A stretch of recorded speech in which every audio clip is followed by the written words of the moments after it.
హరే కృష్ణ. నా కళ్ళ ముందు నా కురువంశం ఎలా అయితే నాశనం అయిపోయిందో, నేను చూస్తుండగా నా పిల్లలు ఎలా అయితే మట్టిలో కలిసిపోయారో అదే గతి నీకు కూడా పడుతుంది కృష్ణ.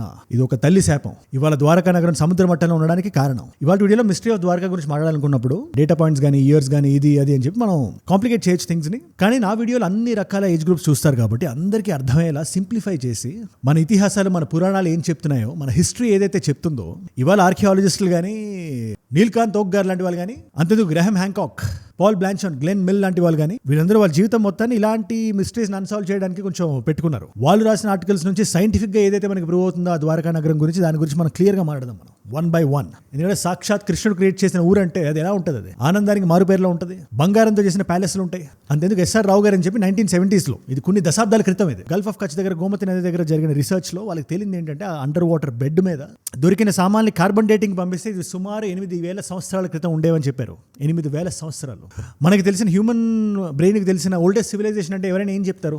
మెసోపొటేమియన్ సివిలైజేషన్ అని చెప్తారు కదా, 3,500 years బ్యాక్ అది. కానీ దానికన్నా ముందే ఒక ఊరు ఉన్నట్టు ఈ పర్టికులర్ డేటింగ్ మనకి ఒక రకమైన ప్రూఫ్ అయితే ఇచ్చింది కదా. అందుకే నేనేం చెప్తానంటే, ఎటువంటి క్లెయిమ్స్ మనం చేయకుండా 3 విషయాలు మీ ముందు పెడదాం అనుకుంటున్నా. ప్రపంచంలో ఏ విషయాన్ని, ఏ థియరీనైనా 3 levels మనం చూడాలి. ఇది ఒక సినిమాలో కూడా దీన్ని వాడారు, ఒక కామెడీ ఫిల్మ్ లో. శివకార్తికేయన్ గారు ఉంటారు ఆ సినిమాలో. మనిషికి తెలిసినవి 3 నోన్ నోన్స్. అంటే మనకు విషయం గురించి కానీ, దాని వెనకాల ఉండే బ్యాక్ స్టోరీ గురించి కానీ, దాని సైన్స్ టెక్నాలజీ గురించి మనకు తెలుసని మనకు తెలియడం. రెండోది నోన్ అన్నోన్స్. అంటే పలానా విషయం మనకు తెలియదని మనకు తెలుసు. ఇప్పుడు బ్లాక్ హోల్ ఏముందో మనకు తెలియదు, లోపలికి వెళ్తే ఏం జరుగుతుందో మనకు తెలియదు. Black holes are among the most fascinating objects in our universe, and also the most mysterious. A black hole is a region in space where the force of gravity is so strong, not even light, the fastest known entity in our universe, can escape. So that's a known unknown. ఇప్పుడు ఈ 2 కాకుండా 3వది చూసారా, దాని గురించి చాలా మంది పట్టించుకోరు. అవే unknown unknowns. మనకి తెలీదు అనే విషయం కూడా మనకి తెలీదు. చాలా విషయాలు ఇంకా మనకి తెలియదు కదా. మైక్రోస్కోప్ కనబెట్టక ముందు మైక్రో ఆర్గానిజమ్స్ అంటే ఏంటంటే ఎవరు చెప్తారు? అలాంటి పరిస్థితి ఇది కూడా. మనకి ఇప్పటిదాకా సైంటిఫిక్ ప్రూఫ్ రాలేదంటే అది లేదని కాదు. దీన్ని ఇంకా క్లియర్గా చెప్పాలంటే, the absence of evidence is not the evidence of absence అంటారు. మనకు అక్కడ ఎవిడెన్స్ లేదు అంటే అక్కడ అసలు ఏది లేదు అనే ఎవిడెన్స్ కాదు అది. అందుకని మన చరిత్రను మనకు ఓపెన్ గా వినాలి, దాని గురించి విస్తారంగా మాట్లాడాలని మాత్రం నేను నమ్ముతా.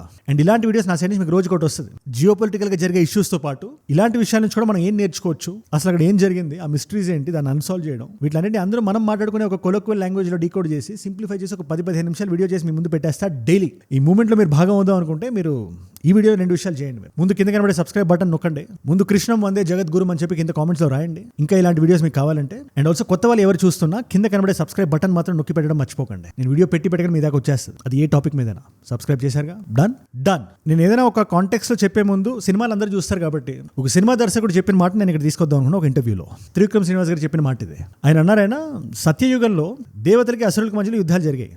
వేరు లోకాల్లో ఉండేవాళ్ళు వాళ్ళు. తర్వాత త్రేతాయుగం వచ్చేసరికి ఒక ప్రపంచంలోనే జరిగాయి యుద్ధాలు, వేరు ఖండాల నుంచి, వేరు లొకేషన్స్ నుంచి. 3వ ద్వాపర యుగం వచ్చేసరికి ఆ యుద్ధం ఇంట్లోకి వచ్చేసింది. ఒక కుటుంబంలో యుద్ధాలు అవడం మొదలుపెట్టాయి, ఒక పీస్ ఆఫ్ ల్యాండ్ కోసం. తర్వాత త్రేతాయుగంలోనేమో సీతని రావణాసుడు ఎత్తిపోతే లంకలో దాస్తే బ్రిడ్జి కట్టుకుని రాముడు వెళ్ళి ఆ బ్రిడ్జి దాటి వెళ్ళి ఆయన చంపాడు.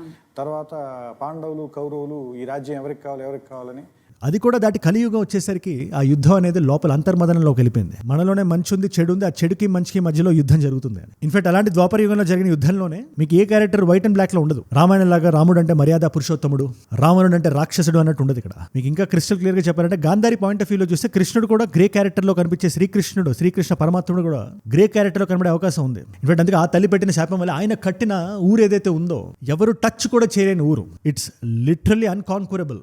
ఎలాంటి రాజైనా ఆక్రమించుకోలేని స్థలం అది. ఇన్ఫాక్ట్ భగవత్ పురాణంలో కూడా మనం చూస్తే anti air craft defence systems లాంటివి లోపల ఉన్నాయి. ఏది ఎయిర్ క్రాఫ్ట్ లేని టైంలో. ఇది ఎప్పటి టైం ఇది. అందుకే మన చరిత్రను ఎప్పుడు మనం లైట్ తీసుకోకూడదు. ఇది మన అస్తిత్వం, ఇది మన చరిత్ర, మన రామాయణం, మన మహాభారతం. ఇన్ఫాక్ట్ అది మన చరిత్ర కన్నా బాగా ఒక ఫ్యూచర్ని ప్రెడిక్ట్ చేయగలిగే ఒక సారథిగా మనం చూడాలి. మనం పిల్లలు చూసినారు కూడా చెప్పిన సినిమా డైలాగ్ ఉంటుంది కదా, వై డు వి ఫాల్ అని చెప్పి బ్యాట్మ్యాన్ సినిమాలో ఉంటుంది. అది వై డు వి ఫాల్ అంటే so that we learn to get ourselves up అని. కొంచెం అటు ఇటుగా అలాంటిది అనుకోండి. మన చరిత్ర ఎప్పుడైనా మనకు నేర్పించాలి ఎలా ఉండాలో, ఎలా ప్రవర్తించాలో. ఇన్వేజ్ అలాంటి ద్వారక ఎందుకు మునిగిపోయింది, సముద్రం ఎందుకు మింగేసింది, యాదవులు ఒకళ్ళు ఎందుకు కొట్టుకున్నారు, ఆ వంశం ఎందుకు అంతరించిపోయింది అంటే అంటే గాంధారి మాత ఇచ్చిన శాపం వల్ల. ఆ శాపం ఏంటంటే శ్రీకృష్ణుని ఎదురుగా పెట్టుకుని, కృష్ణ నువ్వు నాకు మాట ఇచ్చావు, కురుక్షేత్ర యుద్ధం జరిగినప్పుడు న్యూట్రల్ గా ఉంటానని, ఒక సైడ్ సైన్యాన్ని ఇస్తానని, ఇంకో సైడ్ కి సారథిలా ఉంటానని, మొత్తానికి ఏ సైడ్ తీసుకుని ఇచ్చిన మాట నువ్వు తప్పావు కదా. పేరుకు సైన్యాన్ని అటు కౌరవులకు ఇచ్చినా కూడా కర్ణుడు చనిపోయింది, దుర్యోధనుడు చనిపోయింది, ద్రోణాచార్యుడు చనిపోయింది ఎవరి వల్ల? ఒక అబద్ధమే చెప్పని వ్యక్తితో అబద్ధం చెప్పించి యుధిష్ఠుడితో అశ్వత్థాముడు చనిపోయారని చెప్పి నువ్వు చెప్పలేదా? చివరికి అది ఏనుగు అవ్వలేదా? తద్వారానే కదా మనసు పగిలిన ద్రోణాచార్యుడు చనిపోయింది. అంతెందుకు ఆడవాళ్ళపైన భీష్ముడు వెళ్ళడం నీకు తెలుసు కదా, మరి అలాంటప్పుడు శిఖండిని ఆయన ముందు ఎందుకు నిలబెట్టావు? కర్ణుడి రథం ఇరుక్కుంటే అది తెలిసి నువ్వు యుద్ధ ధర్మాన్ని అతిక్రమించవచ్చు అని చెప్పి అర్జునుడికి ఎందుకు సలహా ఇచ్చావు? నీ వల్ల కాదా కర్ణుడు చనిపోయింది? నా ప్రాణానికి ప్రాణమైన దుర్యోధనుడు ఎలా చనిపోయాడు? అది నేను కొత్తగా చెప్పాల్సిన అవసరం లేదు కదా. ఇదంతా అందరూ శకుని అనుకుంటారు కానీ నువ్వు చేసింది కూడా అదే కదా అని శ్రీకృష్ణుడిని నిలదీసి ఒక శాపం పెట్టారు ఆవిడ. శ్రీకృష్ణుడు వారు ధర్మం వైపు నిలబడ్డారని చెప్పి మనందరికీ తెలుసు. ఆయన ఆ రోజు పని చేసింది లోక కళ్యాణం కోసం అని కూడా మనందరికీ తెలుసు. కానీ ఒక తల్లి పర్స్పెక్టివ్ లో చూస్తే, అందుకే చెప్తున్నాను కదా, మహాభారతంలో క్యారెక్టర్స్ నేవి మనం వైట్ అండ్ బ్లాక్ లో వేసేలేం మనం. ఆ రోజు ఆ శాపాన్ని ఆయన తీసుకున్నారు. అండ్ ప్యారల్ గా కంసుడిని వధించిన తర్వాత కూడా మథుర మీదకి పదే పదే పదే పదే పదే పదే దాడికి వస్తాడని చెప్పి ఆయన సొంత తమ్ముడిని జటాధరుని అవాయిడ్ చేద్దాం అని చెప్పి కట్టిన కంచుకోట అది ద్వారకా నగరం. అండ్ అది కట్టిన విధానం కూడా ఒక అద్భుతం. ఒక రాత్రిలో కట్టగలిగారని చెప్పి అంటుంటారు. మరి అది ఎంతమంది నమ్ముతారో లేదో నాకు తెలియదు కానీ సాక్షాత్ విశ్వకర్ముడితో కట్టించిన స్థలం అది ద్వారకా నగరం. ఆయన ఎవరో తెలుసా? ఈజ్ అన్ ఆర్కిటెక్ట్ అండ్ ఇంద్రుడి వజ్రాయుధం అంటారు కదా, ఆ ఇంద్రుడి వజ్రాయుధాన్ని తయారు చేసిన వ్యక్తి. మరి ఇంకెలా ఉంటుందా ఊరు? ఇవాళ అండర్ వాటర్ ఎక్స్కవేషన్కి వెళ్తే ఒక 50 feet వాల్ ఒకటి దొరికిందంటే ఈ వ్యక్తి గురించి తెలిస్తే అంత ఆశ్చర్యం కలిగించే విషయం అవ్వదు. అది 50 పిల్లర్స్ ద్వారకలో ఉన్నాయంటే 30 ఆల్రెడీ ఐడెంటిఫై అయిపోయి ఉన్నాయి. ఇదంతా కృష్ణుడి లీల. ఇన్ఫాక్ట్ మనం ప్యారల్ గా గ్రీక్ మైథాలజీ మనం చూసినా కూడా అందులో కూడా ఇలాంటి విశ్వకర్ముడు ఇలాంటి క్యారెక్టర్ ఒకటి ఉంది. అందులో హెపాస్టస్ అని చెప్పి సేమ్ ఇలాగే పెద్ద పెద్ద ఊర్లు కట్టిన వ్యక్తి, ఆయుధాలు చేసిన వ్యక్తి. మరి రెండింటికి ఏంటి ప్యారల్ అంటే అది ప్యూర్ కోఇన్సిడెన్సా లేదా మన పురాణాలకి మన ఇతిహాసాలకి గ్రీక్ మైథాలజీతో ఎందుకు అంత కనెక్షన్ ఉంది, ఎందుకు అంత కలుస్తుంది అంటే దానికి సమాధానం సమయం చెప్తుంది. ఎనీవేస్ అలాంటి ఊరు ఒకటి కట్టారు. ఆ ఊరిని సంతోషానికి కేర్ ఆఫ్ అడ్రస్ అనే ఆఫ్ కోర్స్ నారాయణుడు కట్టిన ఊరు అది శ్రీకృష్ణుడి రూపంలో. మరి అక్కడ సంతోషం కాకుండా ఇంకేం ఉంటుంది? శ్రీకృష్ణుడి దగ్గర సంతోషం కాకుండా ఇంకేం ఉంటుంది? కానీ కర్మఫలితో ఎవరిని వదలడం చెప్పడానికి ఇక్కడ చాలా పెద్ద ఎగ్జాంపుల్ ఉంది. ఏ శాప అయితే గాంధారి మాత వేసిందో అది ఎన్నో సంవత్సరాల తర్వాత వేటాడింది. యాదవులు ఎవరైతే యాదవుల అంశాలు ఎవరైతే ఉన్నారో వాళ్ళలో ద్వారకలో ఒకరితో ఒకరు కొట్టుకొని చాలా వరకు అంతరించిపోయారని చెప్పాలి. శ్రీకృష్ణుల వారు కూడా ఎలా అయితే అరణ్యంలో గెలిపారో, జరా అనే ఒక హంటర్ చేసిన పని ఏంటో, ఆయన ఎలా అయితే ఆయన లీలను ముగించారో, ఆయన శరీరాన్ని వదిలి వెళ్ళిపోయారో మనందరికీ తెలిసిన విషయం అది. కానీ ఇక్కడ మనం తెలుసుకోవాల్సిన విషయం అండ్ సైంటిఫిక్ గా ప్రూవ్ అయిన విషయాలు మనం కొంచెం ప్యారలల్ గా పెట్టి చూస్తే ఇవాళకి కూడా అక్కడ అసలు అండర్ వాటర్లో ఏం నడుస్తుంది, వాటర్ వి గెటింగ్, ప్రతి ఒక్క విషయం కొన్ని వేల సంవత్సరాల వెనక్కి మనల్ని పట్టుకెళ్తుంది. ఇన్ఫాక్ట్ అవన్నీ ఇప్పుడు ఎన్ని సంవత్సరాల క్రితం లోపలికి వెళ్ళిపోయాయంటే సీ బెడ్ లో ఉన్నాయంటే ఐ స్టిల్ రిమెంబర్ మోదీ గారి కిందకి వెళ్ళి ఒక ఇమేజ్ ఒకటి చాలా వైరల్ వెళ్ళింది. समुंदर के भीतर जाकर प्राचीन द्वारिका जी के दर्शन किए.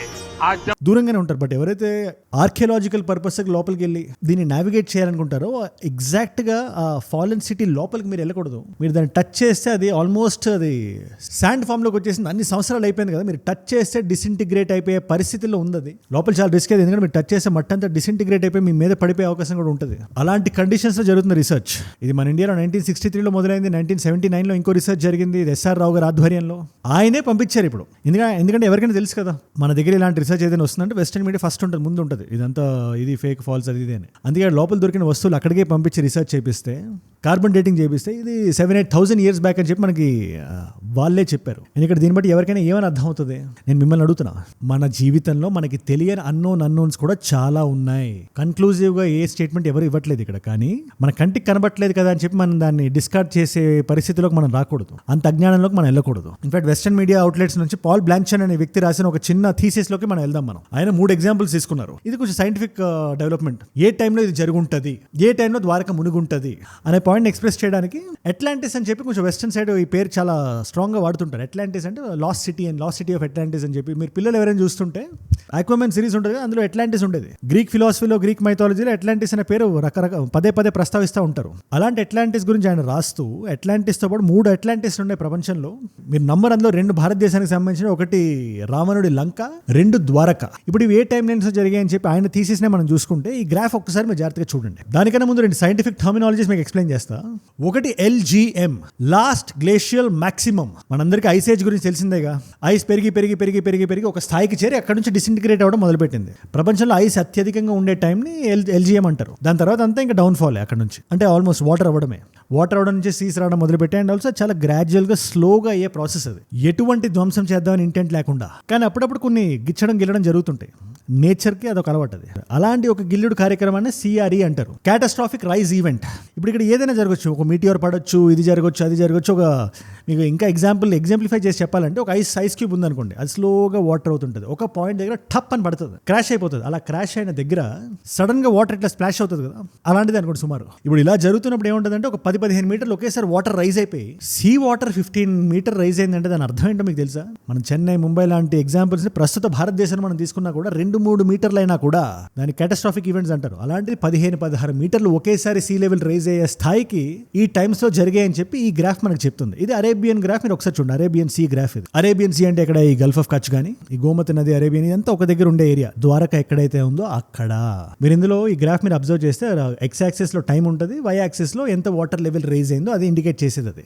సో కాలక్రమేణా మనం వెళ్తుంటే ఒక పాయింట్ దగ్గర టప్ అండ్ రైజ్ అవడం, వర్టికల్ గా రైజ్ అవడం మనం చూస్తాం. అది ఏ టైం లైన్ లో అని మీరు చూస్తే జాగ్రత్తగా ఒకేసారి 15 మీటర్లు లేచింది. That year is 5525 BCE. Nilesh ఓక్ అని చెప్పి మీరు ఒకసారి ఆయన రీడింగ్స్ మీరు చూడండి. హీ సేస్ మన పురాణాల ప్రకారం, మన మహాభారతం ప్రకారం, ఆ టైం లైన్స్ ప్రకారం మనం కరెక్ట్గా చూస్తే ఏ టైంలో జరిగింది మహాభారతం, కురుక్షేత్ర యుద్ధాన్ని మనం చూసుకుంటే +or-100-120 వేసుకొని 5525 BCE ఆ టైంలో జరిగింది.